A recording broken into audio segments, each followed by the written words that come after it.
The Carillon device, or Carillon device, is a coronary sinus-based cinching device that's implanted via the internal jugular vein into the coronary sinus like a CRT lead. A distal anchor is placed in the distal part of the vein. It's opened and locked, and then tension is pulled simply by pulling up on the delivery catheter. And then a proximal anchor is placed in the proximal part of the coronary vein. And it provides a cinching force on the posterior aspect of the mitral annulus.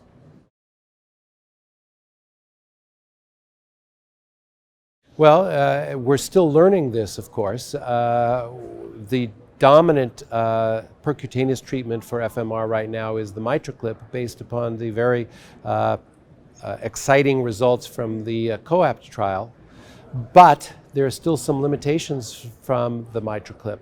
The first is, of course, the MITRA-FR trial did not show a benefit of MitraClip in FMR patients. And secondly, if you look at the results from COAPT, even though it's dramatically improved in those that received a MitraClip, their outcomes still aren't that great. And there's still a ways to go. Now, in part, this is due to the fact that there's an underlying cardiomyopathy, but it also might be that other devices, either independently or working with the MitraClip, may improve overall clinical benefits to the patient. One of the interesting observations from COAPT is even though it had a significant reduction in mitral regurgitation and a lot of clinical benefits, it didn't shrink the left ventricle at all. There was no favorable remodeling. We've done a smaller mechanistic trial that not only showed in a blinded, sham-controlled manner that we reduced the mitral regurgitation, we also reduced the left ventricular function, the left ventricular size, I mean. So the LV felt better because of the reduction in MR and was able to shrink back to a more normal size, as was the left atrium. So we think that that's a powerful benefit because other studies have always seen that left ventricular remodeling is closely associated with profound clinical benefits. So we think that there is a role for Carillon even in a MitraClip world.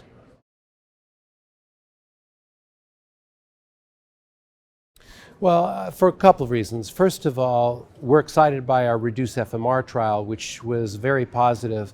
And it was positive in a blinded, randomized, sham-controlled manner, using operators who had never done this procedure before, which points to the simplicity. And now we're going to take that and replicate that trial using clinical endpoints. And the clinical endpoints are particularly interesting because it's a hierarchical endpoint. And the second most important endpoint is the need for alternative therapies, such as MitraClip. Such these blinded patients, after they've had a device put in or a sham-controlled procedure, can then be reassessed by blinded physicians. And if they're still felt to be symptomatic and suitable for a MitraClip, they can receive a MitraClip.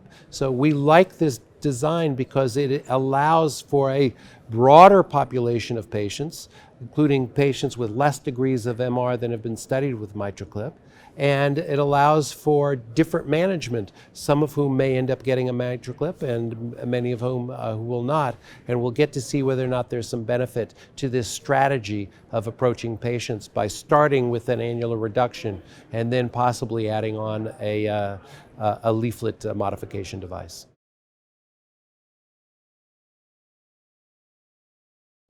Well, this is the first study which has looked at lesser degrees of MR, and the plan of REDUCE FMR was to include patients with 2, 3, and 4 plus MR.